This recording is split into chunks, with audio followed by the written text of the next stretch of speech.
orçamento participativo muda com o quadro dele, o quadro em que está inserido. Então, muda em cada país, muda em cada região, pode mudar em um território específico através da mudança do quadro. E para dar um exemplo, antes de passar a definições ou a redefinições de um conceito que cada ano que nos encontramos tentamos redefinir de maneira diferente, vamos ver um pouco esse momento onde a qualidade e a quantidade dos orçamentos participativos às vezes se encontram, às vezes se desencontram, com transformações que são expansões em números e reduções de aprofundamento, ou em outros casos, reduções de números e aprofundamento interessante dos conceitos. E, como vem aqui, tem todos os nomes do orçamento participativo em vários países. Isso quer dizer que o termo está virando o elemento mais difundido no debate internacional também, em países, em línguas onde não existia. As Nações Unidas já lançaram a versão árabe e chinês do manual que vocês têm nas vossas pastas hoje, em versão portuguesa. E então, o tema está a se expandir bastante. Como sabemos, tem uma origem importante da expansão do orçamento participativo a partir da América Latina, mas os conceitos hoje estão circulando. Aqui podem ver o mapa feito no World Report, publicado pela Invent recentemente em alemão e em inglês. Podem ver que o número da Europa está a aumentar, mas também os 3 OP do Canadá estão deixando espaço a alguns novos OP nos Estados Unidos. Por exemplo, o caso de Chicago, que é um caso novo e interessante, porque é uma grande cidade que pode ser uma menina dos olhos para o OP no Norte-América. E tem um aumento bastante consistente também na Ásia e na África, e alguns casos no mundo árabe, que são raros, mas começa a ter. Por contra, tem casos onde tem uma redução. Essa redução tem que ser compreendida nas suas razões fundamentais. Por exemplo, esse é o caso da Itália, que é o meu país, que até o ano passado tinha quase 180 orçamentos participativos. Era um dos países com mais casos na Europa. Tem que se explicar o que é que tinha acontecido. Na Itália tem o primeiro OP da Europa em 1994. Depois do 2003 teve um crescimento bastante gradual até 2006, que a região Lácio começou a lançar a ideia do orçamento participativo a nível regional, mas também de financiar os municípios para fazer bons projetos de orçamento participativo, através da criação de uma unidade de apoio, então cursos de formação, chamaram Ufficio Partecipazione para ajudar os municípios. Tinha 380 municípios no Lácio, mais de 150 fizeram OP nos últimos 2 anos. Então, no 2008 tínhamos um número irrepresentável no mapa, mas naquele pequeno mapa do Lácio à direita podem ver como estavam espalhados os orçamentos participativos. O que aconteceu em 2010?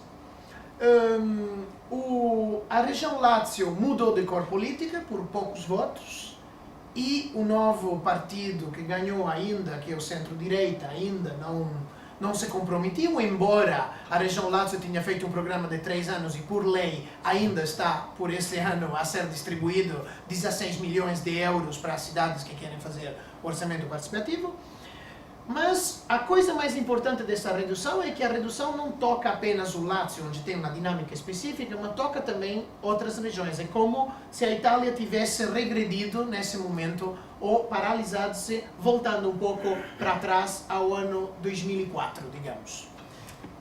Qual é a transformação que aconteceu na Itália nesse período? É uma transformação, sem dúvida, de quadro. Podem ver aqui como mudaram ontologicamente as finanças locais na Itália. Olhem o que acontece no ano 2008. Falando em federalismo fiscal, na verdade o que criou é a supressão, a eliminação do maior imposto municipal, que era o correspondente do IMI de Portugal.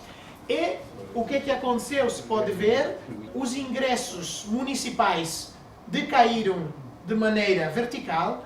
Ao mesmo tempo, com a eliminação de IMI, a transferência do Estado tiveram que subir.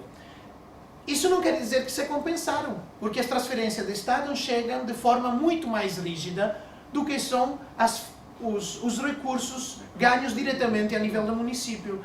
Ou seja, as transferências de Estado muitas vezes chegam com um nome e um apelido, já se sabe onde vão a parar. Então, sobre aquelas transferências novas, rígidas, não vai dar para fazer uma discussão pública. Pelo menos não vai dar para fazer uma discussão de orçamento participativo. É possível fazer uma discussão de urbanismo participado, decidir como destinar fundos dentro do mesmo pacote, mas não é possível comunicar entre pacotes diferentes, o que normalmente o orçamento participativo faz. Decidir se o dinheiro vai para um bairro ou para outro, se vai para uma área temática ou outra, isso com as novas transferências dada diretamente pelo Estado Central não vai ser possível, porque muitas chegam diretamente para o setor social, outras chegam diretamente para construir uma ponte, e isso não compensa igualmente o que estava a acontecer antes. É uma compensação parcialmente financeira, mas não tem o mesmo grau de liberdade que tinha o orçamento participativo anterior.